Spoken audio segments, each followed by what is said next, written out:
Welcome to all of you for being here. The idea of this series, Braided River Career Development Series, is to create opportunities for us to interact across all these different divisions by offering some interesting training and connection opportunities. We're co-sponsored by CIRES HR and by the CIRES Mentoring Program. So this particular workshop about the CIRES Mentoring Program fits in really nicely with the start of the program and the launch. We've got 4 panelists who are going to be talking with us, and then we're going to open things up for questions. We're going to start with Ryan Casotto, who's our lead of the CIRES Mentoring Program Committee, and he'll talk about the program a little bit.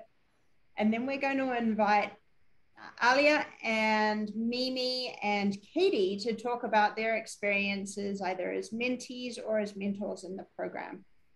So please feel free to ask questions in the chat, or at the end we'll speak up. Thank you all for being here. Really appreciate it.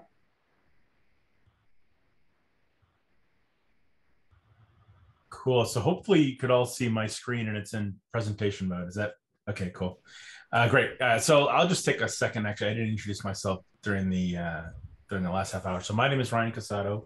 I'm a research scientist in ESOC on main campus. I started in CIRES in 2018 as a postdoc, and in 2020 I transitioned to an RS1. And pardon me, this program was started actually by Mimi Hughes, who's joining us today. She spearheaded this effort as part when she was part of the CMC, and we'll get to that in a moment. And then I took over, I think, around 2019 as well, as we were launching the program.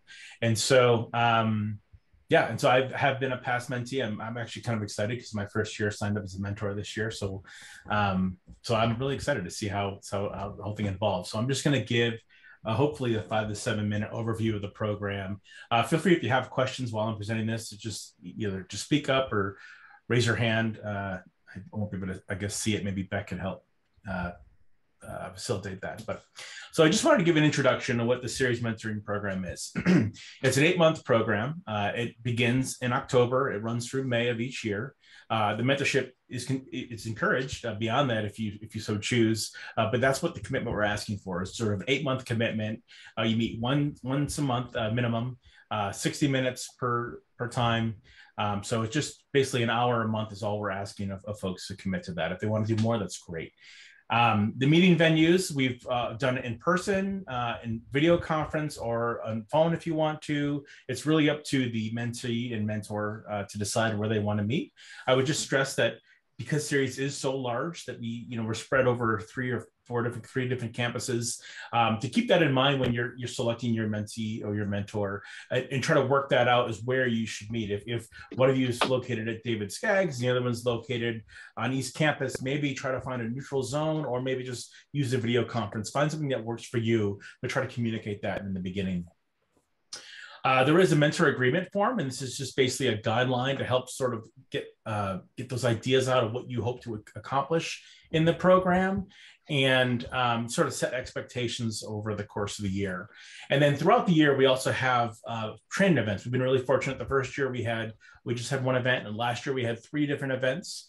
We had an active listening, time management, and we also had an inclusive mentoring workshop. And so we're hoping to continue that this year. We're generating new ideas and where we can get new trainings that are offered, and that will come about basically from feedback from the participants this year in October when we first meet.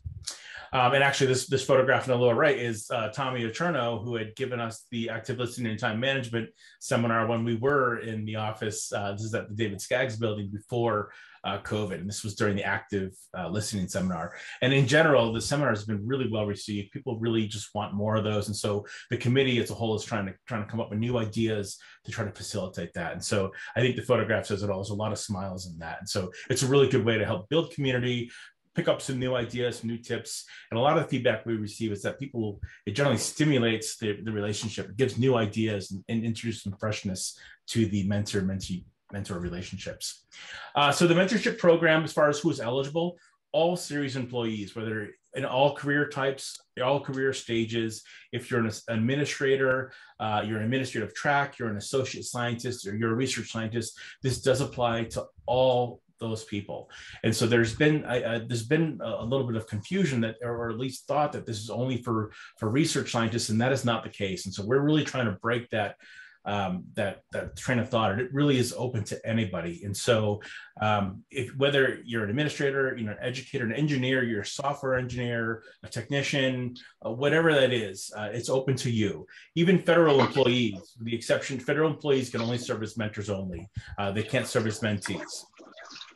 The only other exception that we have is this is not open to students at this time. So, or rather, it's not open to students. So you have to be a full-time CIRES, or you have to be a CIRES employee to participate in the program. Yeah. There we go. Okay. So the mentorship program was founded, its roots in the CMC. And Aaron Sweeney talked a little bit about the CMC earlier. As I said, Mimi Hughes spearheaded that effort as part of the CMC. We still are heavily involved, obviously, with the CMC. Myself, Janice, and Jonathan are all members of the CMC. As well as the CIRES Mentorship Committee. And this is the committee that we see here. It's managed by this committee. We meet usually about once a month and try to plan, and we try to address any needs of the participants in the program. If at any time you need to reach us, you could reach us at ciresmentoring@colorado.edu. We have a website, ciresmentoring.colorado.edu. You could access the committee or individually through that website. You could also reach us through the CIRES Members Council, and there's a link there for the CMC as well. If you're not familiar with that, I encourage you to get familiar with the CMC.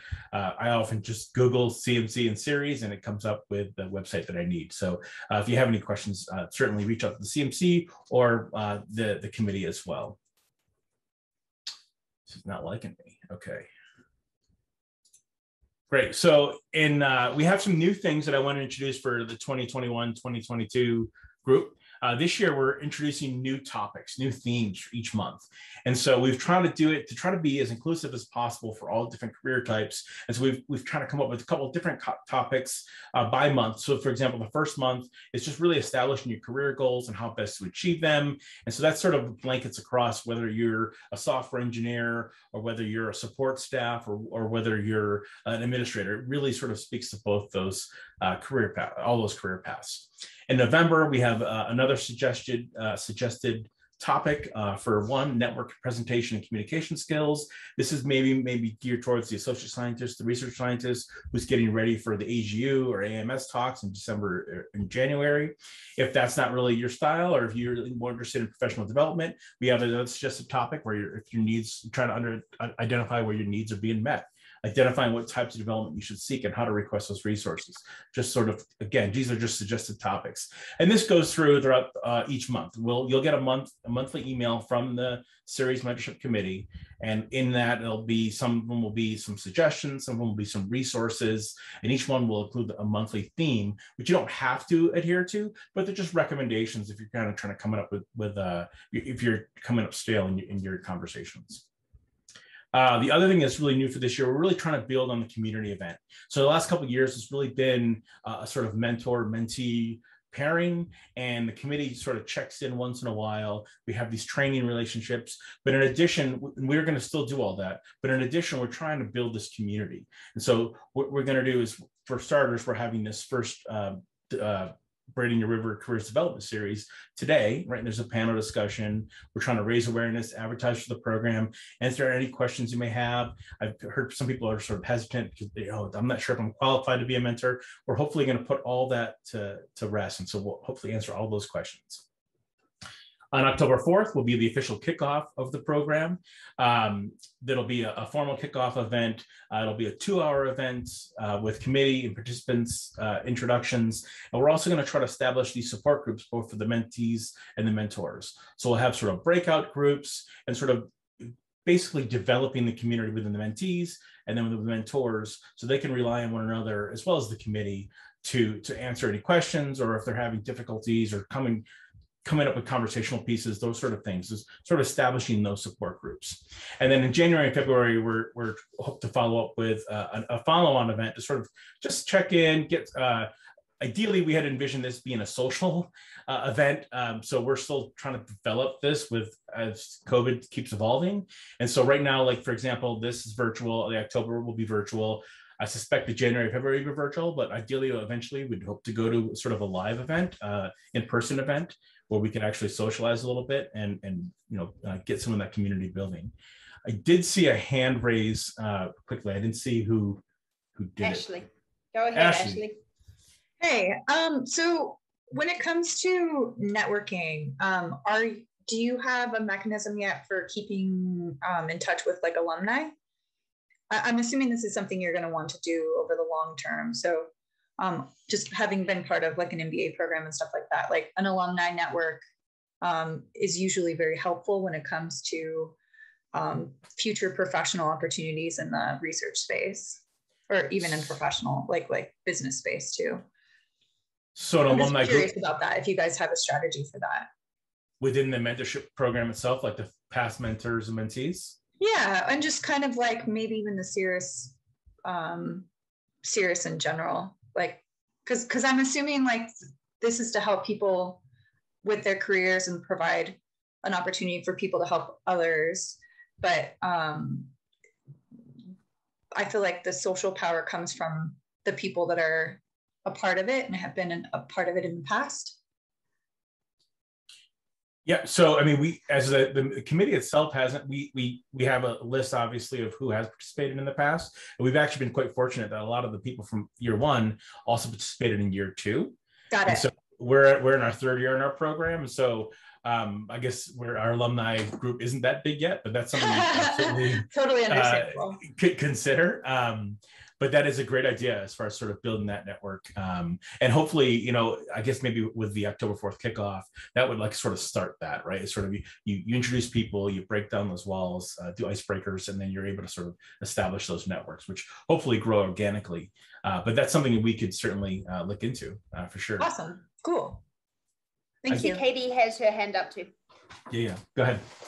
Well, maybe this is actually for the mentoring program and me to follow up with, but the CIRES administration is very interested in, for the first time in our 50 years, actually tracking alums. I think it's a phenomenal idea. We've been talking about doing it for a very long time.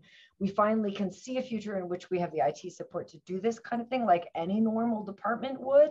So Ashley, I may reach out to you for your ideas as we move forward with that. I'll certainly be coordinating with the mentoring program. But, for sure. And I don't think I mentioned this in my intro. So I'm part of a nonprofit called Salute Colorado, which is a networking and mentoring nonprofit for veterans.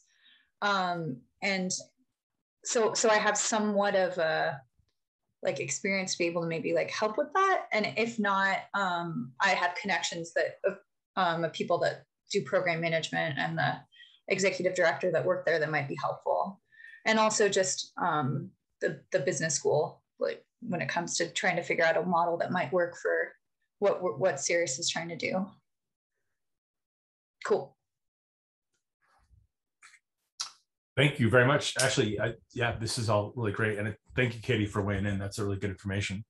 I think I'll just continue on. And then if you have more questions, just feel free to go ahead and raise your hand or speak up. So as far as we have a registration process. So we have a website, ciresmentoring.colorado.edu. And to register, at the top, you'll see this little register button. You click on that, and it takes you to a registration page. And this is actually my profile page. And what it does is, let's see if this will work. So do you see my login screen, or do you only see the PowerPoint? You see your login. Okay, perfect. And you see me scrolling? Great. Yep. Okay, so basically you're just asked a bunch of questions where your expertise lies, where you came from, what cluster you're part of. So here I am, I'm part of the main campus. You could put in your employment history, just some sort of background information, reasons for mentoring. There's my education there, my preferred meeting location. Again, that's a sort of important part just to keep in mind, if you are at David Skaggs and your other counterparts located at East Campus or Main Campus or something like that, just having these ideas in your head while you're pursuing these mentors or mentees. I have a biography here, and then sort of like the areas that I feel that I could offer mentoring in. And so the mentee profile page looks very similar, as you can imagine.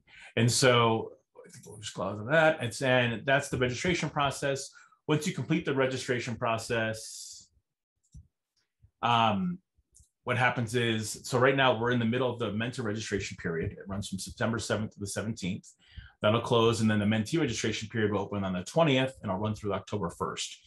During the mentee registration page, as I just showed you my webpage, as you continue, it'll give you a table of suggested mentors that sort of fit in your what you specified. So if you specified I'm seeking mentorship in proposal writing, I don't know, I just think off the top of my head, or you're thinking about how to improve on my ASA or something, it's going to align you to those. It'll recommend these potential top picks, and then the mentee can then select that mentor. What happens is it's a first come first serve basis, so that mentor is temporarily removed from the mentor list. They get an email, the mentor gets an email. If they agree, the pairing is then initiated, and then that pair starts the program, and you'll start getting emails. If the mentor decides for some reason that they want to decline that period, or the mentor does not respond within a 72-hour window, that mentee and mentor get added back to the pool. The mentee gets an email to select a new mentor, and the process continues until a mentor is found. And so that's how the pairing process works. Just a couple more slides real quick, Beck. I'm eating your time here. We do have on the website, we have a lot of resources that are available. And so some of these are, there's the LinkedIn training profiles that you could use using your CU credentials, and you could watch these. They're basically, career development, there's best practices for mentors. We also have some of these on here that are from our inclusivity training that was last year, and also our time management seminar that was recorded. And so you could watch those videos as well if you weren't able to attend that, or you wanted just a refresher. These videos are here for you to view, as well as several other resources. And then I'll just make some final points and we can move on to the panel. So I just want to stress that, again, all CIRES employees are eligible regardless of your career track or career stage. Or if you've been here for a few years, you've been here for 40 years, you have the experience needed to participate in this program, either as a mentee or as a mentor. And again, regardless of what your career track is or what your job function is, at CIRES, you are eligible. The only exclusions are students, which are not included in the program, and we also, as far as NOAA feds can be, NOAA federal employees can only be mentors; they're not allowed to be mentees. I want to remind people that this is a volunteer organization, so we do need participants, mentors, and mentees from all career tracks to make this work. And so, again, if you have experience working in CIRES, or if you have prior administrative, associate science, or research science experience, you have a desire to help your fellow colleagues, and you really just want to generally improve the work culture at CIRES, you really have something to offer the program. I can't stress that enough. And I think, as was mentioned earlier, I think Aaron had mentioned this, the participation really looks great on your ASA. So in your performance reviews each year, by volunteering for this 1 hour a month to your counterpart, it looks really good on your ASA. And then finally, just some important dates. Again, the mentor registration period is open right now from the 17th. Mentee registration will be from the 20th through the October 1st, and then we'll have an official kickoff event on October 4th. And with that, I think that's my last slide. And so I'll take any questions or I'll turn it over to Beck. Ryan, I'm going to let our panelists speak first, and then we'll open for questions at the end, okay? Great. Aaliyah. All right. Thank you guys for organizing this. It's nice to see so many faces just on a Zoom screen. So I'm Alia Kaushik. I'm currently a research scientist at GML in the carbon cycle greenhouse gases group. Typically, I would be in the David Skaggs building, but as with most of us, been working from home for the last 18 months. Has it been 18 months? I track. Anyway, X amount of time.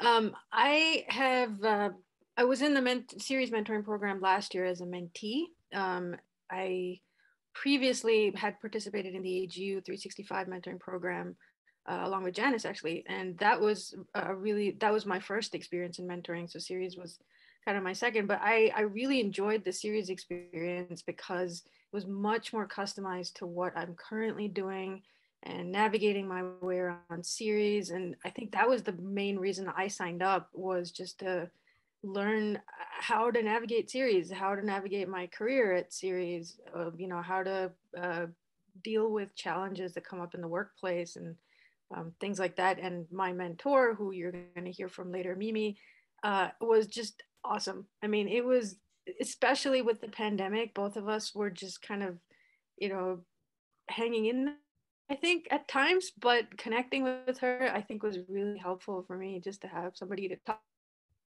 you know, once a month and in a more casual setting, really not ask the questions that you need answered as far as, you know, how to navigate things in CIRES.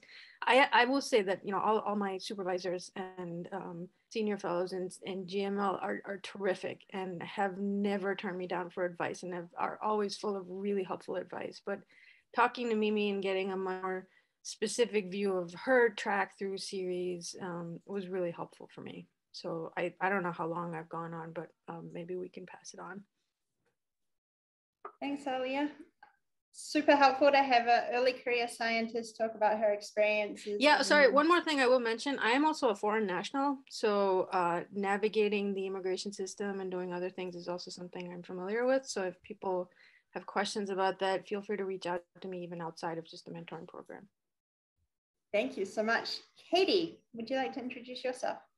Yes, so I'm Katie Human, and I served as a mentor for the last 2 years. I'm the communications director at CIRES, and I'm a scientist turned communicator.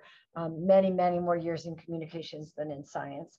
And to just riff off of what Alia said there for a second, because of her expertise, for example, navigating the immigration system, what I learned the most is, you know, I had some concerns about going in as a mentor because I don't feel particularly wise or helpful to other people. But I do love talking and connecting with other people. And I learned as much from my mentee as I can possibly imagine she learned from me. And so the approach we took was very casual. We did lots of walks, and I loved that because I feel like you connect with people a little bit differently when you're walking outdoors, and both of us love being outside. And there were some times that were really hot, and you know, whatever, we worked through them. It was awesome. We both did 1 or 2 of the trainings, and the trainings were phenomenal. I loved that active listening training, and hope you do that every single year and open it up to everybody. It was great. So for me, the experience of being a mentor was very much a learning experience myself. I feel like it made me more introspective and more careful about my relationships, both at work and outside of work. And I loved it. I'm not sure how much I was able to impart to my mentee, who's pretty knowledgeable and has also been at CIRES for a while, but we had fantastic talks and really helped each other navigate, as Alea also said, the misery of COVID. I mean, it was just really lovely to have somebody outside of my immediate work environment, my immediate work world, to get out and do something with and get a little bit of perspective on. When I was ready to rip somebody's head off, to have her calm me down. And when she was really frustrated with something, I could counter. It was lovely. So encourage you all to do it. I love that. And this idea of having somebody to talk to within CIRES, but not in your immediate work team, is such a valuable part of this program. Mimi. Thanks, Beck. So I, as Ryan said, I was one of the founding members of the mentoring committee. So obviously I'm pretty passionate about mentoring and its value to CIRES as an organization. I was a CIRES scientist for about 10 years. I started as a CIRES scientist after being an NRC postdoc. And I switched to a federal scientist role in 2019, but I've still been a mentor in the mentoring program for the past 2 years, just from the federal side. And I really appreciated mentoring Alia. It was a great experience. Like's already been said, like, I do this because I get a lot out of it. I get a lot out of the relationship. I get it energizes me having someone to chat with who is sort of outside my work circle. I think one of the things that it also does is it gives me this perspective that is different than what I would have just knowing my own stuff. And in some ways that makes me more grateful for the position that I have now and that the role that I'm in now, I think, than I would otherwise be. And yeah, I think just sharing our experiences is pretty valuable. It's one of the main reasons I was so invested in this in the first place. So, and also, as Katie has said, the trainings have been great, so great. Like the time management one, I think I took like 6 front and back pages of notes. And then I actually like talked about it with 2 people from my church, just randomly. I was like, oh my God, I learned so much. I have to share all of this with you. So they're excellent, excellent trainings, well worth it. So yeah, that's me. Thank you all. I would love to turn it over for questions. You can either raise your hand or speak up or just pop them in the chat and I'll relay them.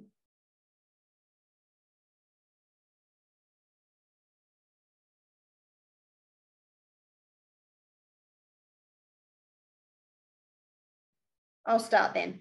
Mimi, as a mentor, what was the most challenging part of being a mentor? I mean, this is maybe a little bit of a cheat, but I started in the program when we were still in person, and then we switched to COVID, and it changed everything. And I had been really, really trying to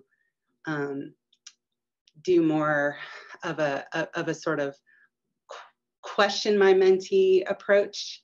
Fortunately, Alia didn't have to suffer through this experiment. It was the previous mentee that I had, but I was trying to sort of guide him to his own answers. And I was really practicing this.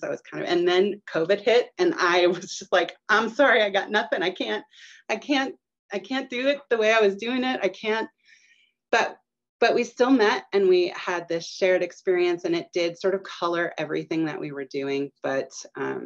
But that has definitely been the most challenging thing is sort of navigating what this looks like with the ever-changing COVID landscape.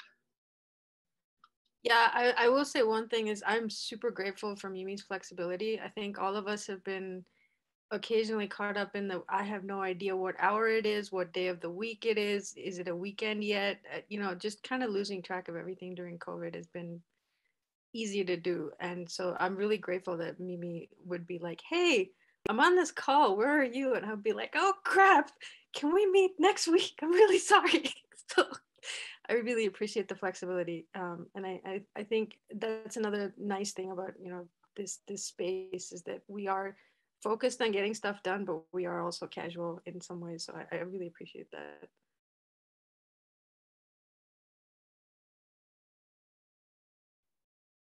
I have a question. Can someone be a mentor and a mentee at the same year?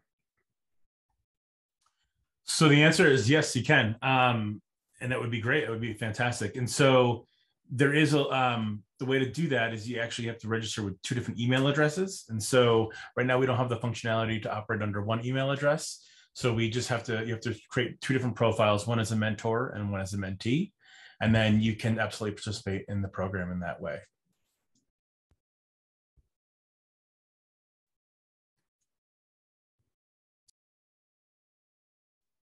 Katie. I was going to ask for the others on the group who are thinking about it, what are the concerns you all have about signing up? Or is there anything we can speak to, that worries you or?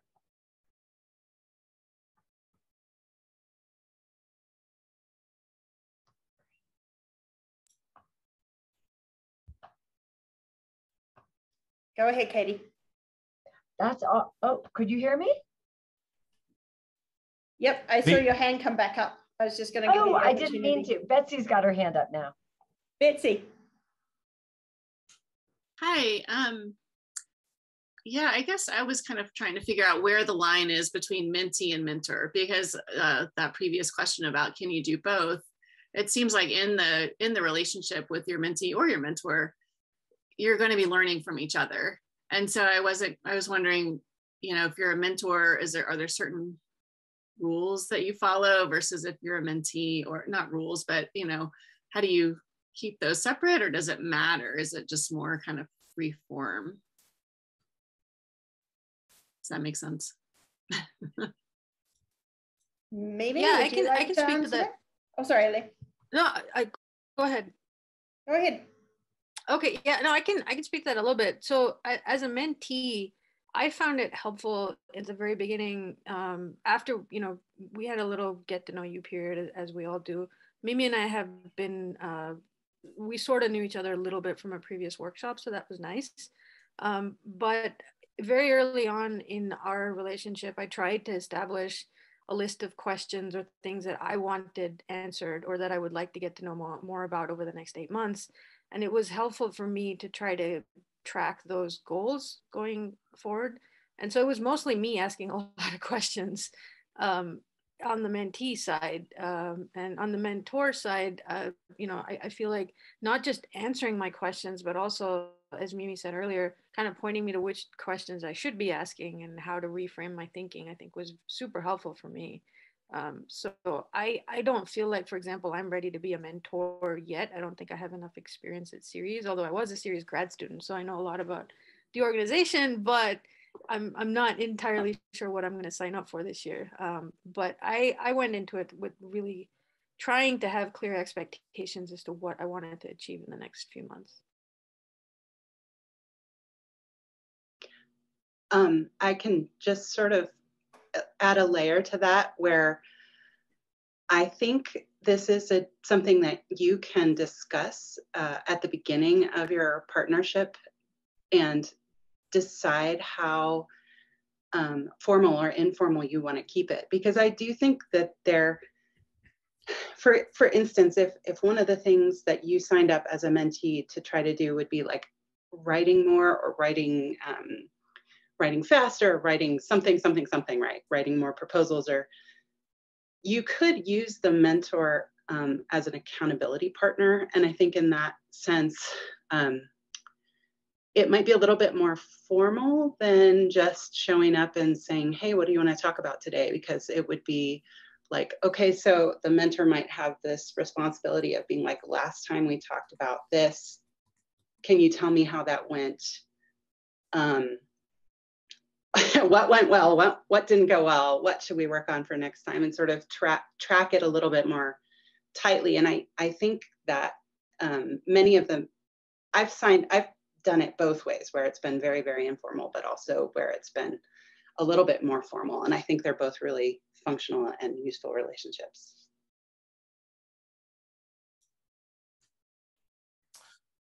I would just add that the mentors, so I was a mentee. So a couple of things about me. So I am an early career scientist. I'm about 3.5 years out of my PhD. I worked for about 9 years in industry between my bachelor's and when I went back to grad school. But I'm only 3.5 years into a research position. And so I signed up the first year as a mentee. This year I'm signing up as a mentor, and I was really wondering, do I have enough I questioned, do I have enough to offer? And I think the answer is, you don't necessarily have to have all the answers, right? It's just having a willingness to help out, having a willingness to know, or just having a know where to get those answers. And part of our community development that we're going to work on this year, and part of why we're having this kickoff, is we want to make a group of mentors that can sort of rely on one another if they don't have that answer, to reach out to the committee, and we will help you, right? It really is providing just that one-on-one relationship to help guide that mentee along the way. And so, yeah, you don't need to have all the answers. You just need to have a willingness to help and know where to get those answers. And we will help you. The committee will help you. Your colleagues, your fellow mentors or mentees will help you. And that's what we're trying to really work on that this year. So I just wanted to emphasize that as well. I'm 3.5 years into this program. I'm very much an early career scientist, but I'm going to take the step and be a mentor this year. So I just think it's just having that willingness to step up and I was nervous whether I should do this or not. And I'm just going to decide that I'm going to do it. And I know that I have the resources around me to help support me. So based on that, I just wanted to throw that in there. Hey, Beck, Irina made a really interesting comment in the chat saying there's an important difference between mentoring and coaching. Irina, if you're on, can you speak to that a little bit? Or Irina, are you willing to speak up? Yeah, or somebody else can chime in. I'm curious to hear what folks think about mentoring versus coaching. I was just saying that it was one of the discussion points in the training program where we discussed, how exactly these two roles differ. And I think that the coaching, for me at least, it means that, being more advising in a more advising position, really driving a person to reach their goal. Whereas mentoring is more of being there to lend them the friendly ear, and just trying to listen and with some maybe suggestions, but not really defining how this person should get from point A to point B. So that's, I don't know, I would like to hear what others could say about that. I think there are so many different ways that people like to be mentored and what they're looking for in the relationship. And one of the things we've talked about a lot is how we define our needs in the relationship. And that'll be part of our kickoff, is really thinking about what you want to get out of that mentoring relationship, whether you want a friend in another department who you can vent to, or whether you want somebody who can give you very specific goals. And that might affect who you choose to be mentored by. But absolutely, the idea that the mentor is not a all-knowing seer is really important. The mentor is there to help you think through your own problems and reach your own solutions in general. They may have some experience or be able to point you in the right direction at times, but they're not necessarily going to have the answer. And that can be really intimidating for people who think they might be mentors, that they may not feel like they have the answers, but they don't have to. They just have to be willing to listen and help you to find your own answers. I think that's why the active listening session is so popular, right? It really is about listening, not necessarily dispensing advice all the time. Other questions?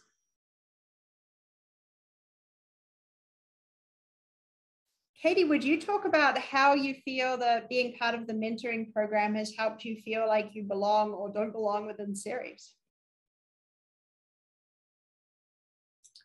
Who was that to, Beck? Katie.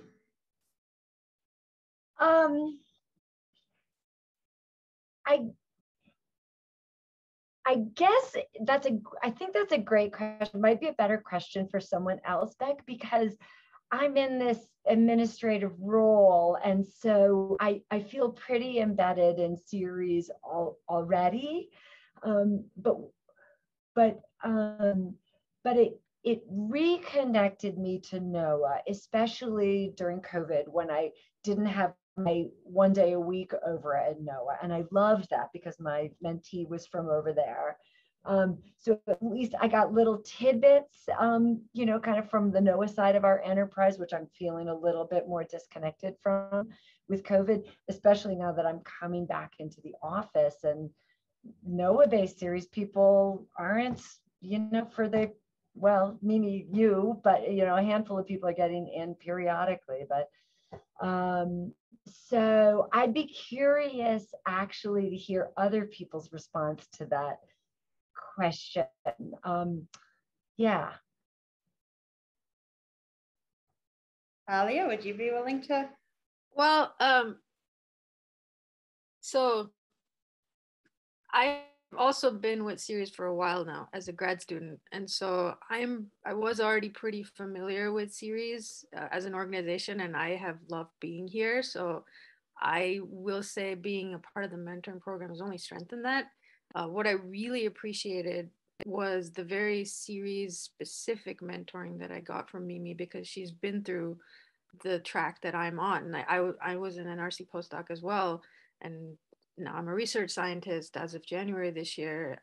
And so I think it was really helpful for me, and it just really clarified a lot of things about different levels at CIRES. You kind of experience CIRES differently as a grad student versus as a postdoc versus as a research scientist and so on. So understanding those steps and getting to know a little bit more about how to navigate like these other layers that I wasn't familiar with was really helpful for me. And so if anything, it's just strengthened my bond with CIRES a little bit more.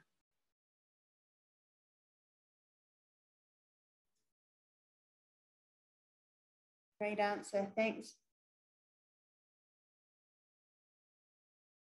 Feel free to put some questions in the chat for our panelists or speak up if you have any.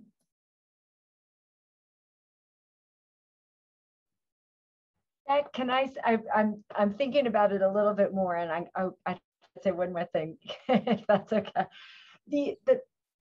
Maybe there is this little teeny part where I did enjoy imparting some of my geeky wonky knowledge of CIRES to my mentee, right?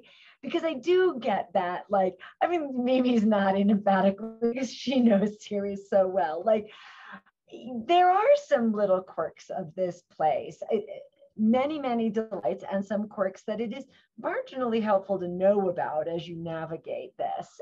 So it was fun to share some of that and both of our experiences on that, and to be able to have the chance to talk about the connections in CIRES too, which again, I'm in this privileged position to be able to see. I love connecting nowadays people with the E&O program and with this and that, you know, that's fun, and that's what makes for cool, interesting science as well. So I'll stop. Mimi, did you want to add to that? I mean, I can't answer your original question, Beck, but I definitely, I remember being super confused about who owned me when I started as a CIRES person. And so it is nice to be able to potentially share that with folks.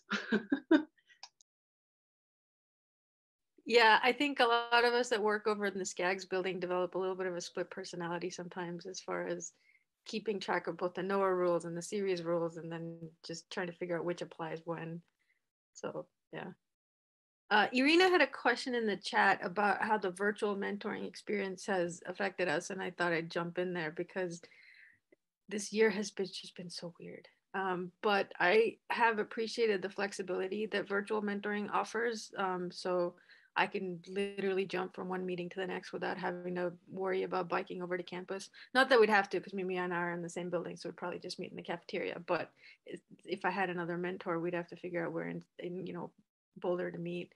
So I have enjoyed the flexibility of virtual mentoring. I will say Mimi and I did finally meet for coffee, and I lost track of how long we talked for. I honestly, it was supposed to be a half hour or 40 minutes, and I think it went way longer than that. So I would say that the in-person was something we both really missed. But, at the same time, I think, like I said before, I went in with some very specific things that I wanted to learn in the mentoring mentee process. And I hope I hit most of those going along. So I don't think it detracted from my experience for it to be virtual. Yeah, I'll chime in. I think because I was in both years, sort of where we shifted from in-person to virtual, and then we shifted from virtual to the possibility of in-person. And I definitely think the second year was easier because we were all used to already being virtual, whereas in the first year it was like, what are we doing? But I think it is really nice to have that added layer of flexibility. Now we see how easy it is to just have these virtual meetings, and maybe that's something I think that should just be discussed during the first meeting. Like, do you prefer to be in person? Do you prefer to be virtual? Do you prefer some mix? Like what? And it's not going to be one size fits all.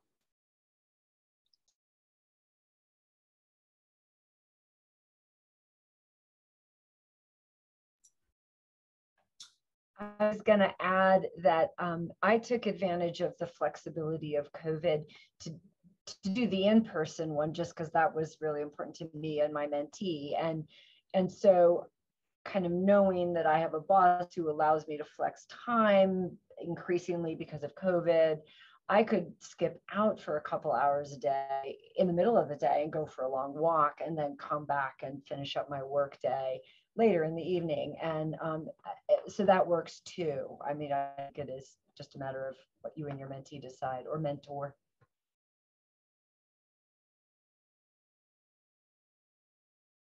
Thank you all. We have a question in the chat for our mentors. Did you feel like you learned things from your mentees? Katie, I see you nodding. Well, I mean, for me, the big lesson was what Alea just mentioned, and what I kind of referred to, that I didn't realize how bewildering it can be, especially for relatively new people, but also people who've been CIRES for a long time, embedded at NOAA, to understand where I don't know what the right word is, it's not allegiances, not where their allegiances lie, but how to interact with all these different people who have some kind of power over them, right? Supervisors, science advisors, administrative structure, and even for somebody who has lived in that world for a while, it's hard to dissect. And so just learning how bewildering that is for some people has helped me in my job, right? It's important for us to recognize that and address it. I'm not sure I know how to raise my hand, but I'll add I'll add to that. I definitely learned things. I don't know that they're easy to, aside from, I think the one thing that's the easiest for me to say is that because they're in a different team, in a different part of CIRES, in a different part of NOAA. My first mentee was in NCEI, which is in NESDIS. So it was like this whole new world. NOAA is just as crazy as CIRES, it turns out.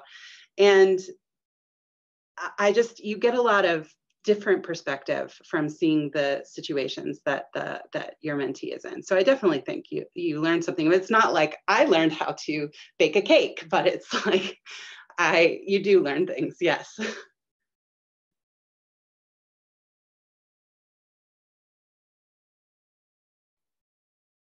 I learned a lot too about chilling the hell out, especially during COVID. That was really helpful to me to hear from, it was one of the things that we talked about, like helping me out a little bit. It's awesome. She was very good for me. I think that speaks to this question about coaching and mentoring a little bit too, that really inclusive mentoring is about developing relationships and both people getting what they need out of it. And then sometimes breaking down the hierarchy is really important for everybody. At other times, having that willingness to impart knowledge from a place of experience is very important. Lots to give. If you have other questions, please feel free to just unmute yourself and speak up if you like.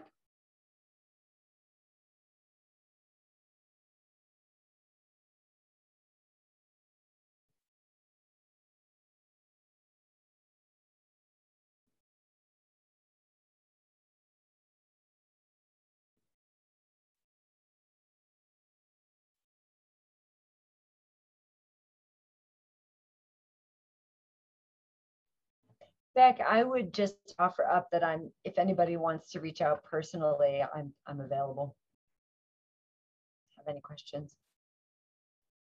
I think that's great. Thanks so much, Katie and Alia and Mimi. Ryan, did you want to end with anything before we wrap this up? No, I would, I guess just reiterating, if you're on the fence and you're just wanting to reach out the committee, reach out to one of the panel members here, even somebody in the CMC, just reach out to somebody and maybe they could put just answer some of your questions, hopefully put your concerns to rest. And, it's not meant to be a stressful thing. It's really meant to be a sort of social thing. It doesn't have to be professional. It can be personal as well, or just not necessarily work related, right? If you just need somebody to talk to. I think now more than ever with COVID, with the ongoing evolution that it is, and many people are still at home, you feel comfortable going for a walk or getting a cup of coffee or meeting in a park outside. And that's really what it's meant to do, is just to help each other. So I guess I just can't stress that enough. And so I do thank everyone for being here. Thank you for the panel. And I hope to see you all on the registration board. And I'll just add, thank you, Ryan and Beck, and I know Janice and Hazel, and I'm not going to get everybody, but thank you all for maintaining and fostering this program. I'm proud of it and proud of you. Thank you. Yeah, thank you all for keeping us going. Thank you. I think it's one of the best things CIRES has done in recent years. You guys rock. Thank you. Cool. Thank you for saying that. Thank you all for being here, and we look forward to seeing you at our kickoff event, I hope, in just a few weeks.